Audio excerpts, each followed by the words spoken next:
Well, y'all, I gotta go to the vet with Ozzy today. I think, if you're new to the channel, that's Vito. He just turned 5 months old. Cane Corso puppy. Lucia, 2-year-old, just turned 2. female Cane Corso. So Ozzy, he's the alpha dog. Hi, Papa. Hi, baby boy. Are you sick? Good boy, Ozzy. Yeah, so what I'm worried about with Ozzy, y'all, is that he hasn't been acting himself. I made some boiled chicken last night, which the dogs are crazy about. I mean, they just jump over each other trying to get to the boiled chicken. What is it, Oz? And he didn't take any. He didn't take any from my hand. I offered it to him. He turned his nose to it. And he drank like 2 bowls of water. He just kept drinking water. And didn't eat. I think it's been about 2 days since he's eaten. Which, it's fine. Dogs can, if they're adults. Now, puppies are a different story. That would be a vet visit if the puppy didn't eat. Even if the puppy didn't eat in 1 day. But if an adult dog doesn't eat for a day, even 2, I would say after 2 days, you don't want to let them go without eating. Because it might be something. So that's where I'm at with Ozzy. Dogs in the wild fast. You know, they don't always have a meal. So, yeah, so like I said, an adult dog going a day without eating. Ozzy actually does that sometimes, and it's totally fine. But he doesn't have an appetite. The fact that he didn't take chicken from me, that's concerning. So last night, about 3 a.m., well, this morning actually, I was looking for him. He came out here and he started throwing up, and it was just water. He was just throwing up all that water he drank. So I think he's got something in his stomach. I don't know if it's a gastritis or if it's something actually sitting in his stomach like a bone. They chew on these marrow bones. Occasionally Ozzy will ingest one of those smaller marrow bones, and then he'll throw it up later. But I think he's not, if that's what it is, he's not able to throw up whatever that's in his stomach. So there's a couple things that concern me. One of them being an obstruction, because I haven't seen him have a bowel movement yet either. So I want to know that his GI tract is clear, it's not obstructed. And also, you know, you probably have, if you know the breed, if you know large breeds, you've heard of bloat. And the other term they use is gastric torsion. So when the stomach kind of twists on itself, it creates kind of like a knot in a way. Because the stomach isn't really tethered to the inside of the abdominal cavity. It's not really tethered as well as like humans' stomachs are, from what I understand. And so that's a risk. But I think that he would have been more acutely ill if that were the case. With gastric torsion, that's like an extreme emergency, because the dog can go downhill very quickly. And a lot of them don't survive gastric torsion. So I'm looking at Ozzy too. He looks like he's lost a little bit of weight there in his side, but possibly he did. But yeah, it's another reason I want to take him to the vet, check his weight. I know my vet's probably going to think I'm just really paranoid with him, but I don't know. I think it's worth a visit if he hasn't eaten in 2 days. I don't know if he hasn't eaten in 2 days. I'm pretty sure he hasn't eaten in at least 1 day. But today would then be the 2nd day, and he does not seem to have any kind of appetite. And the other thing that was strange about his behavior this morning we always come out here, you know, as a pack. The pack comes with me outside first thing in the morning to come and sit out here, you know, and greet the day. And we just come out here. And Ozzy was in the bedroom, and he wouldn't come out here. It took a lot of coaxing for me to get him out here. So I know he's not feeling very well. Come on, Oz. Here, baby boy. Lucia. Lucia. There's Vito. Vito got a stick. So yeah, I just wanted to send you this update and let's just see what's going on with Ozzy right now. And I'm waiting for the vet to open up and see if I can get Ozzy in there. And if I do, I'll try and film some of that and let you know what's going on with an update later. So stay tuned. Thanks for watching. We'll see you in a minute. Okay, Ozzy. Okay, baby boy. Hi, baby boy. There's my baby. Okay, darling angel.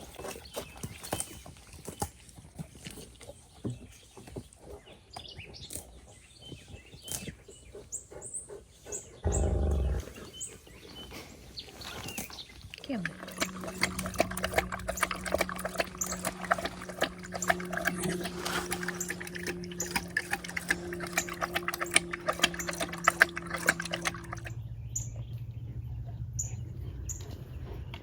Get it, Vito. There's Lucia and Vito playing around. Vito's becoming more and more of a match physically. He can really stand up to Lucia, which is amazing because he's only 5 months old. What's that, Oz? What's that, baby boy? Let me see. What you got? We smell something on there. Oh, let me see. What is it? What is it, baby? I gotta buy new covers for this lounge chair.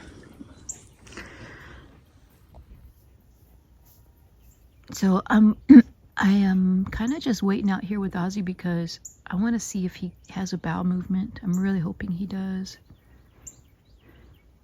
But with an X-ray, I think that she can see if there's bowel, if his bowel is backed up, if there's any stool in his bowel or not, and if there's a blockage. That's my main concern, I think. Hi, baby boy. Awesome. So one thing that I gotta try to remind myself of is, see, dogs can pick up on your emotions. So I don't want to act like too worried. I don't want to act too, I'm trying to like mask my internal worry and nervousness about his condition, his potential condition. I don't know, but so I just want to try to, and I don't want to like cater to him not feeling well, like overly catered. In the wild, if there's an animal injured, you know, dogs don't show sympathy the way that we do, because injured is kind of a weakness, and they don't want to play into that. They want to promote strength, not weakness. And, you know, want to give the care that he needs. But I'm talking to myself here because this is what I struggle with. I try not to overly coddle them, you know what I mean? Like, same thing, like, you know, when a kid falls down, scrapes his knee, the parent, you know, tries to say, oh, let me see, oh, it's okay, you'll be all right. Let's put a Band-Aid on it and then move on, instead of, oh my gosh, let me see, oh, are you okay? Because then the kid learns, like, oh, I get all this attention, and maybe I'm not okay. There's a frog. Oh, that's what he was. Oh, that was a frog. That's what he was looking at earlier. Yeah, so similarly, I don't want to coddle too much when I think my dog is ill.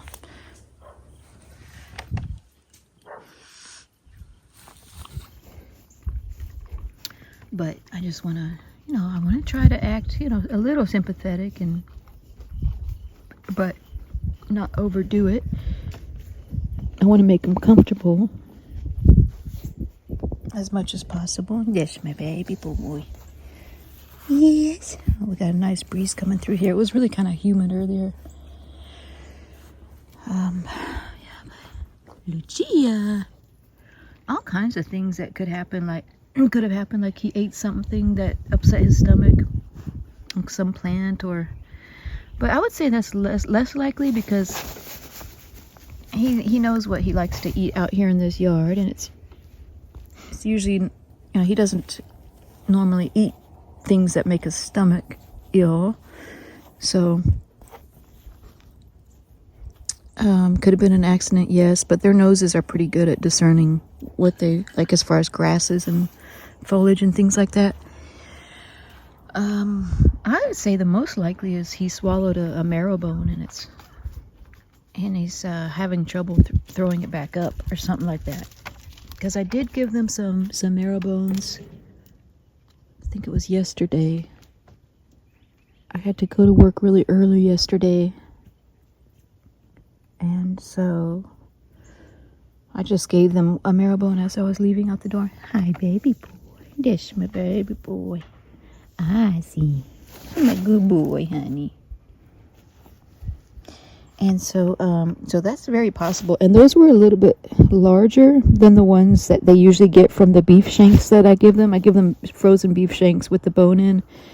Those marrow bones are a lot smaller than the ones I gave them. And like I said, they don't always swallow those marrow bones, but occasionally Ozzy will, and he'll throw it right back up. And so that's like my number one. I'm thinking that's top on my, what I'm thinking is going on with him. And an x-ray, I think, will show that it's sitting in his stomach. So, but the thing about having a large dog breed like this is, to get an x-ray, they have to be sedated, and it's like sedating 2 dogs by his body weight, because he weighs as much as 2 dogs.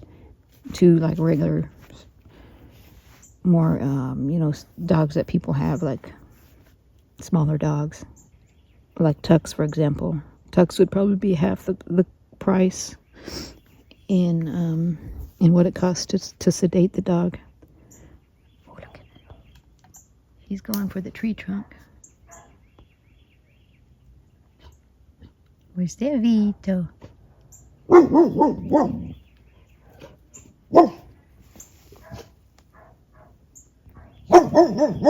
See, his top line looks pretty good right there. Okay. Yes. You tell him. You tell him. He's gonna go check it out. Super protective. I think what that might be is one of my neighbors. Hi, baby boy. Maybe one of the neighbors is out. Oh, here's another possibility, y'all, but I don't think this is with Ozzy. So if there's a female in heat in the neighborhood, and you have a male dog, especially an unneutered dog, but it doesn't have to be unneutered, but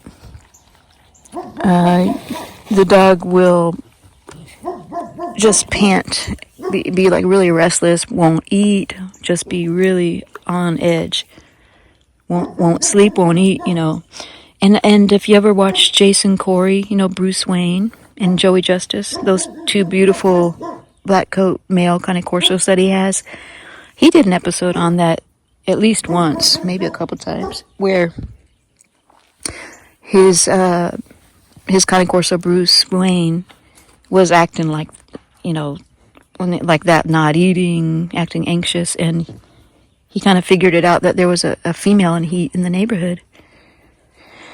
And so they pick up that scent, and it's like their adrenaline kicks in, their biological clock says, okay, I need to go breed. And so, but I don't think it's possible that's what's going on with Ozzy, but I think that's the least likely. I think the most likely is that there's something in his stomach, because I can also hear kind of, hi, baby boy. He's pawing at me like he wants me to pet him. Like I can hear kind of gurgling, like something, and sometimes it sounds like he wants to burp. I hear kind of like a half of a burp. So I think that's what's really going on, but we'll see. We'll let the vet make her assessment. I have a really good vet. She has excellent demeanor, bedside manner with the dogs. I like her approach to the dogs, especially a protective breed like this. And she's cared for all of my puppies, pretty much all. And so when she walks in the room, she doesn't really say much. She just gets on the level with the dog. She gets down. She'll even sit on the floor with them. And before she even lays a hand on them, she makes, she tells them in their language, hi, I'm here to help. She kind of gets on their level and just observes and gets, then gives them some time to be okay with her before she even lays a hand on them. She'll just sit next to them, and then she'll, slowly put a stethoscope on them and listen to them.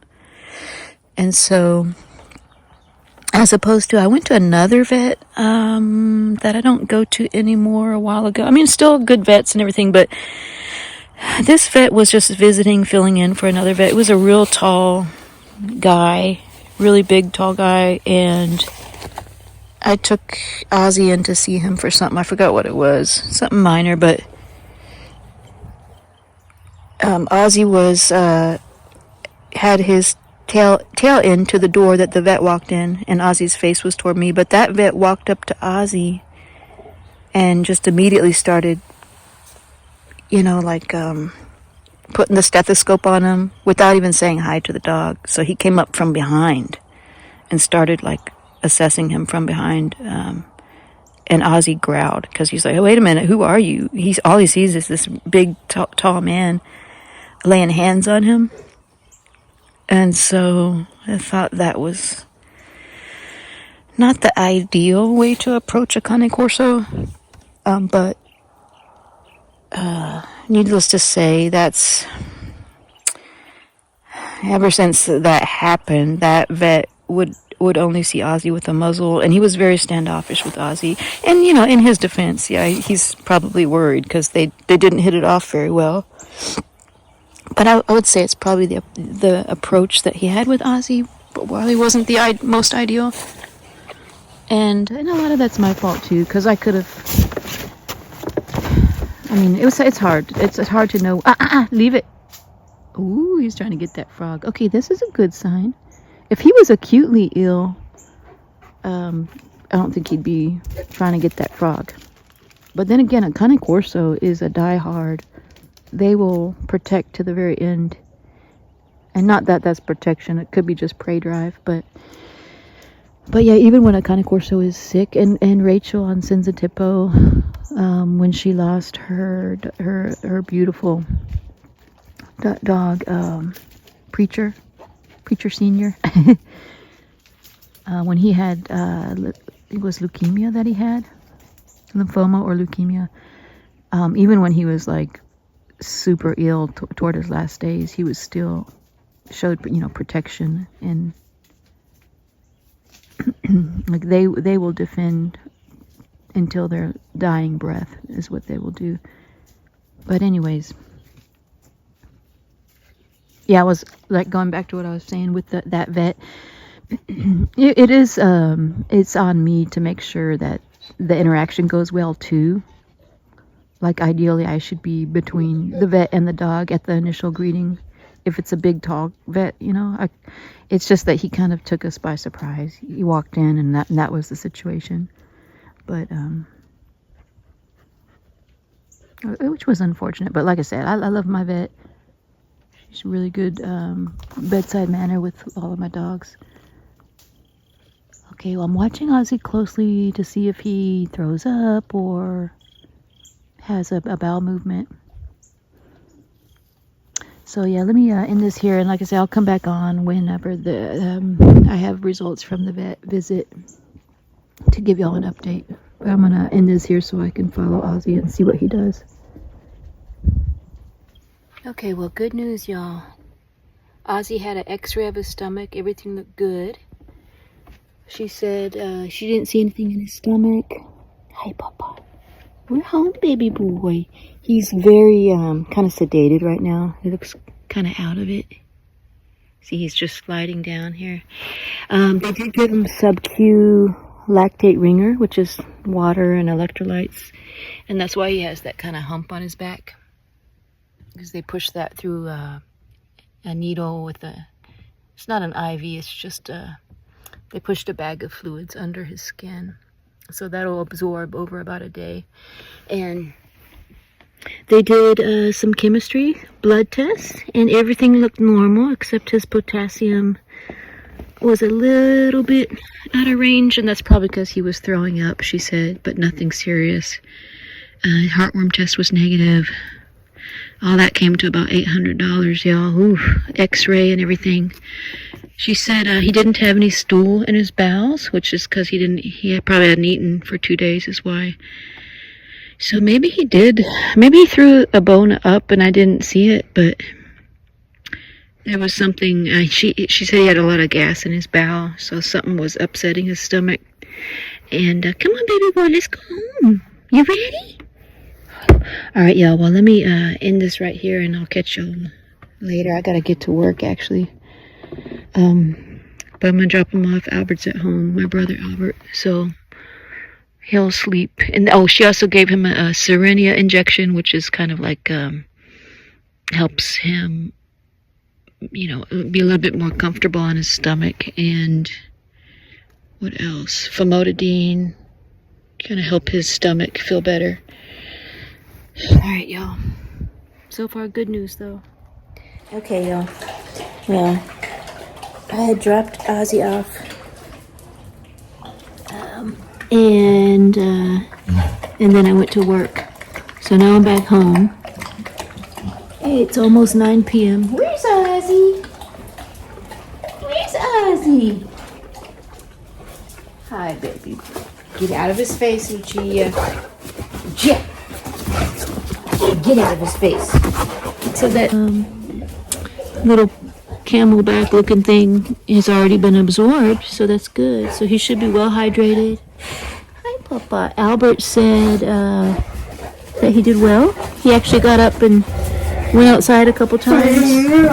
Oh my God, these dogs. These dogs are going crazy. Hi, Papa. So that's great. Great news. Vito. So yeah, great news. So happy about that. So we'll see how he does tomorrow. He seems a little less loopy. So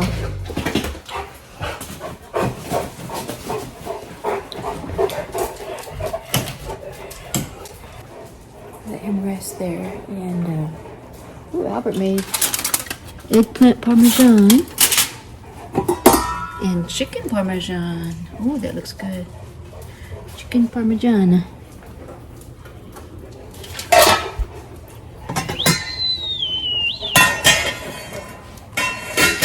What is Vito doing? Dolce.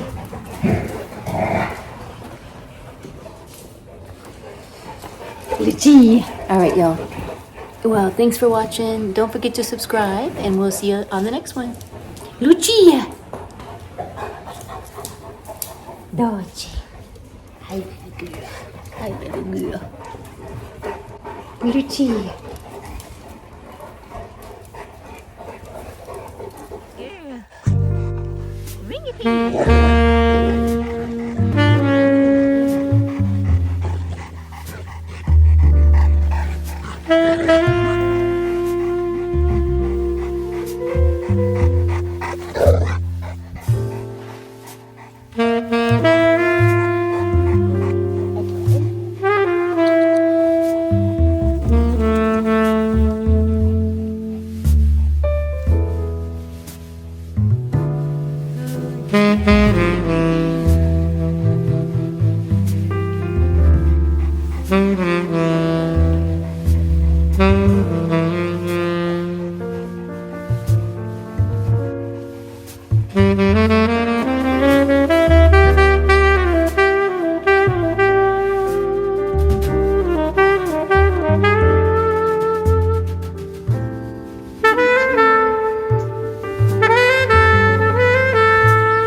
Bye.